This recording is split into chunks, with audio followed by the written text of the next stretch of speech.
Salut tout le monde, j'espère que vous allez bien, merci d'être de retour sur ma chaîne et pour les nouveaux, bienvenue. Je m'appelle Cynthia, je suis maquilleuse et je suis très contente que vous soyez là. Si vous êtes Potterhead, je vous aime encore plus et vous pouvez cliquer sur s'abonner pour pas manquer aucune de mes vidéos que je sors à peu près à tous les samedis. Maintenant que les présentations sont faites, je voulais vous dire que je suis méga excitée de lancer cette série-là avec vous sur ma chaîne. Vous le savez sûrement, je suis une grande passionnée d'Harry Potter depuis que c'est sorti et j'avais envie de ramener un petit peu ce thème-là sur ma chaîne. Je vous avais déjà fait quelques maquillages d'Halloween basés sur les personnages dans les dernières années que vous aimez beaucoup et que j'adore vous faire. Mais là, j'avais comme envie de faire des looks un peu plus portables, donc je me suis dit comment faire des maquillages beauté inspirés d'Harry Potter. Et c'est là que j'ai pensé aux maisons. Donc si vous connaissez Poudlard, en fait c'est l'école de sorcellerie dans Harry Potter.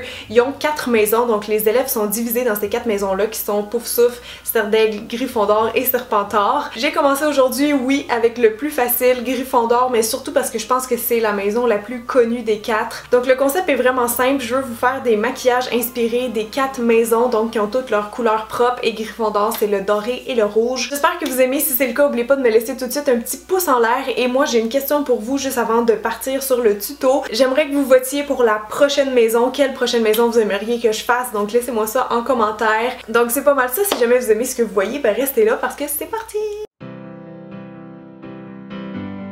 Ok les amis, c'est parti pour les yeux. Moi je préfère commencer toujours par les yeux avant le teint, mais c'est vraiment comme vous préférez. C'est pas un maquillage qui devrait avoir trop de chutes sur le teint aujourd'hui en plus, donc si vous voulez vraiment commencer par votre teint, moi j'ai aucun problème avec ça. Mais moi je vais commencer tout de suite par primer mes yeux. J'utilise la base de Lancôme parce que c'est une de mes préférées. Je l'étire vraiment jusqu'au sourcil comme vous voyez pour pas qu'il y ait de démarcation. Maintenant que notre base est faite, on peut commencer à aller travailler les ombres à paupières en poudre. Donc j'attrape ma Chocolate Bar de Too Faced qui est brisée et avec un pinceau vraiment touffu comme ça, je vais aller chercher la petite teinte orangée. La raison étant simplement que ça me fait penser un petit peu aux couleurs d'un lion. Et je vais aller balayer ça donc très légèrement vraiment à partir du creux vers le sourcil. Juste un petit truc comme ça en passant, vous voyez que je tiens mon pinceau presque couché là, vraiment comme parallèle à mon visage. En fait je fais ça pour mettre moins de pression sur le pinceau que si j'étais perpendiculaire à mon visage comme ça. Ça me permet donc d'avoir quelque chose de pas mal plus doux et diffus dans le creux de l'œil. Si jamais ça allait trop diffus à votre goût, que vous êtes rendu vraiment dans le sourcil, c'est pas bon signe. On va juste venir attraper un autre pinceau touffu avec la teinte beige mat de la palette et venir effacer en dessous du sourcil tout ce qu'on veut pas. Donc je repasse en fait vraiment sur mon arcade et ça va nous faire un plus beau dégradé. Maintenant avec un pinceau rond qui est plus petit et plus pointu, je vais aller chercher le fard brun, comme ça, le fard brun le plus foncé dans les mâts. J'en mets vraiment légèrement sur la pointe seulement et je vais aller déposer ça bien sûr dans le creux. Moi souvent je le fais l'œil ouvert, mais des fois ça peut être utile de fermer un œil aussi. C'est vraiment juste pour aller faire un petit ombrage, une petite délimitation ici. Je pense que c'est pas mal ça pour le brun, je veux que ça se fonde avec le orangé, tu sais, qu'on sente un petit effet de dimension mais pas trop.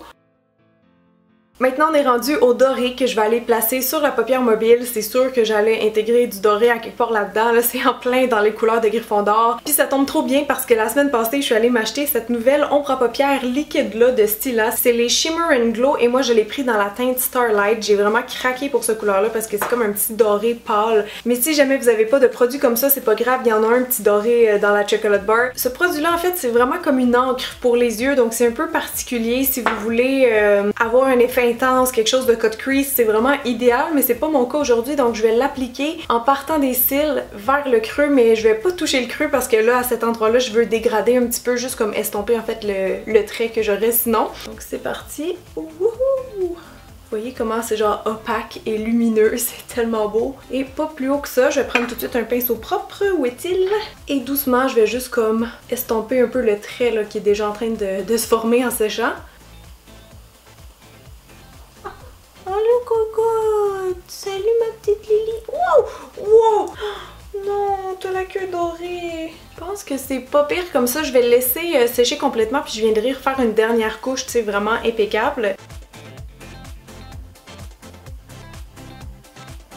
Prochaine étape, vous allez avoir besoin d'un crayon brun, idéalement colle parce qu'on va aller le mettre à l'intérieur de l'œil, donc dans la muqueuse. Moi j'ai juste pris un petit brun moyen de Rimmel. Et à partir de là, checkez bien qu'est-ce qu'on va faire. Imaginez comme si ce trait-là se poursuivait vers la fin du sourcil. Donc on va faire dépasser, en fait sortir le trait vers la fin du sourcil à peu près comme ça. Et je vais en mettre juste un petit peu ici. Avec un pinceau crayon maintenant, on peut aller estomper ce petit trait parce que je veux pas faire un vrai trait d'eyeliner aujourd'hui, je veux vraiment juste faire un petit ombrage. Maintenant que c'est fait, on va revenir à la palette avec un petit pinceau crayon. Je vais aller chercher le même brun qu'on a mis en haut parce que je veux aller vraiment donner de l'intensité au bas de l'œil. Ça va être comme un peu un smoky inversé ce maquillage-là, c'est-à-dire que je veux garder le haut très light, très lumineux, mais le bas des yeux quand même assez foncé. Puis en restant dans les tons de brun, ben on respecte un petit peu le thème lion. L'idéal, c'est vraiment de regarder en haut là, si vous êtes capable pour maquiller le dessous de l'œil. Puis vous remarquerez aussi que je me rends vraiment du coin externe au coin interne. Mais par contre, si vous avez les petits yeux, vous n'êtes pas obligé d'aller si loin parce que ça aurait tendance à les refermer. Ça, c'était la première étape du smoky. Maintenant, je vais repasser avec un pinceau propre et un peu de fard beige. Vous pouvez prendre une poudre pour le visage si jamais vous n'en avez pas. Et je vais juste balayer vraiment la dernière partie, donc la partie la plus basse. Et finalement, dernière étape pour le smoky, je vais prendre la teinte ici qui est un brun très foncé avec un petit pinceau biseau ou n'importe quoi qui est quand même assez petit et plat. Et je vais aller déposer ça vraiment dans le ras de cils, donc un peu entre les cils du bas. Vraiment pas plus large parce que sinon ça va comme enlever l'effet un peu d'estompage qu'on vient juste de faire.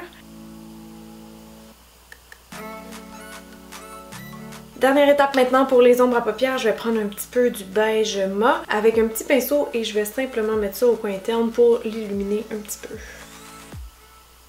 On est déjà rendu au mascara. Aujourd'hui, je vais appliquer le Superstar X Fiber de L'Oréal qui vient juste de sortir, mais avant j'ai besoin de courber mes cils.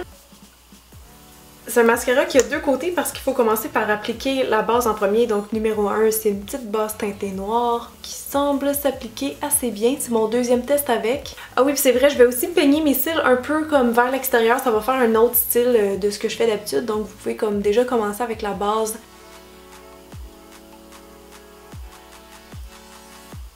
Je sais pas trop s'il faut que j'attende que la base soit sèche, mais je pense que de ce côté-là, ouais, elle l'est pas mal de toute façon. Donc je vais enchaîner avec l'étape numéro 2, qui est un mascara avec des fibres dedans. Puis je le vois comme ça, il y en a énormément dedans. Fait que j'espère que ça va pas faire de motons. À date, je vois comme pas beaucoup de différence pour être franche. Comme trop de fibres. C'est sec. Je vais en mettre aussi un peu en bas en espérant pas avoir trop de fibres longues. Je vous avoue que j'ai pas mal hâte de passer au teint, mais avant, il faut donner un petit peu d'amour aux sourcils. J'ai envie de les faire un peu broussailleux, tu sais, un peu plus gros qu'à l'habitude. Je pense que je suis un peu influencée encore là par le thème lion. Donc pour ça, je vais utiliser un feutre à sourcils. Là, j'ai pris celui de Prestige parce qu'en fait, j'ai teint mes sourcils ce matin, donc ils sont plus foncés. Je commence toujours par brosser un petit peu mes sourcils pour vraiment bien voir leur forme. Puis là, c'est facile de voir où il manque des poils. Donc partout où il y a des trous, je vais aller faire des petits traits comme ça, vraiment très doucement pour aller imiter des petits poils.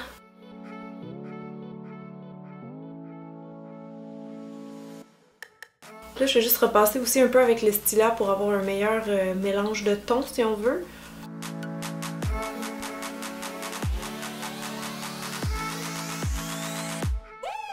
Je les trouve pas pires comme ça. Normalement, j'aurais rajouté une poudre après, mais je pense que je vais pouvoir passer directement au gel à sourcils. Par contre, je vais pas en prendre un transparent comme d'habitude. J'ai pris le Gimme Brow, comme ça, il y a des fibres dedans, donc ça va donner un effet un peu plus de volume.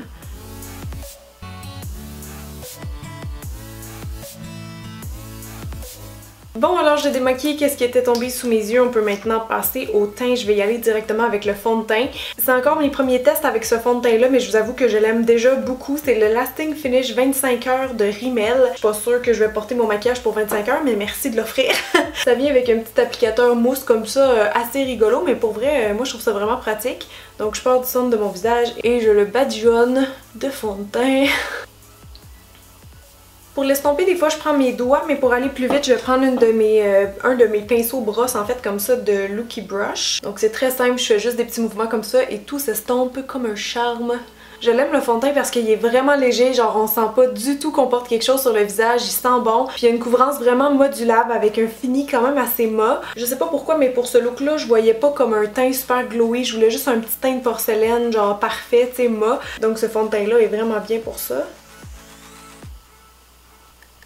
Oh, ça fait tellement du bien d'arriver au teint, mon dieu. Ça m'a l'air pas pire comme ça, le reste ça va vraiment être une job de cacherne. Je pense que je vais y aller avec le Pro Longwear de MAC qui a une très bonne tenue, une bonne couvrance aussi. Là, essayez juste de pas accrocher ce qu'on a fait tantôt en dessous des yeux, ça serait assez malheureux.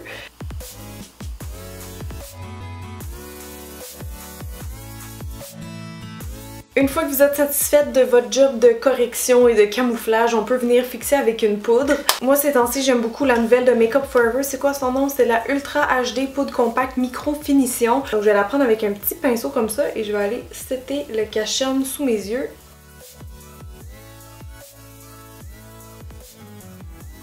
Là, si vous avez besoin de faire des retouches en dessous des yeux comme moi, allez-y, faites-le jamais quand vous n'avez pas poudré votre cache-cerne parce que si ça tombe, ça va vraiment coller dessus. Là, au moins, il y a de la poudre, donc poudre sur poudre, ça se balaye très facilement. Je suis pas certaine encore si je vais utiliser du blush, donc je vais commencer tout de suite avec de la poudre bronzante. Ça, je suis sûre que j'en veux étant donné la couleur brune.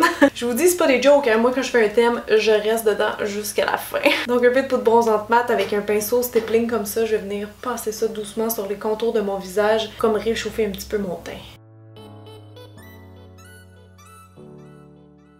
Je sais toujours pas si je veux mettre du blush, donc je vais passer tout de suite aux lèvres puis on verra après. Même chose pour le highlight, on dirait que... je sais pas, je suis pas certaine. Donc pour les lèvres, j'ai plusieurs options. C'est sûr que c'est tout dans le rouge, mais si vous avez la peau plus foncée, peut-être que vous allez préférer un rouge à lèvres plus foncé. Je pense plutôt que je vais y aller pour celui-ci. C'est dans les nouveaux Stay Matte Liquid Lip Color de Rimmel. Il y a la teinte 500 Fire Starter qui est vraiment un rouge assez classique en fait. Mais pour pas qu'il soit trop clair puis pour aller vraiment bien dessiner ma bouche avant comme je le souhaite, je vais utiliser un crayon à lèvres de NYX qui s'appelle 844 Deep Red.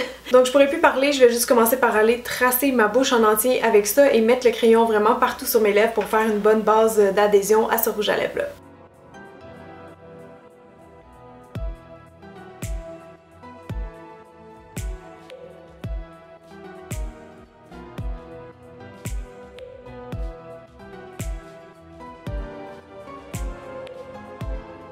Je pense finalement que je vais y aller avec un petit highlight mais vraiment léger, genre juste sur le haut de la joue comme ça. Surtout que celui que je vais prendre, il est très doré, très métallique. Donc avec un petit pinceau synthétique, je vais déposer ça ici pour rattraper la lumière.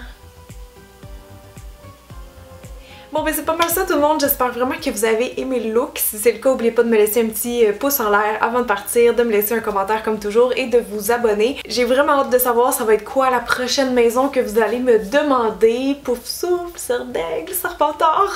Je sais pas exactement quand je reviendrai avec cette série là, mais je suis très contente de l'avoir enfin commencé, donc j'espère vraiment que ça vous plaît. Donc merci encore une fois d'avoir été là, je vous aime très très fort et je vous dis à la semaine prochaine, au week-end prochain.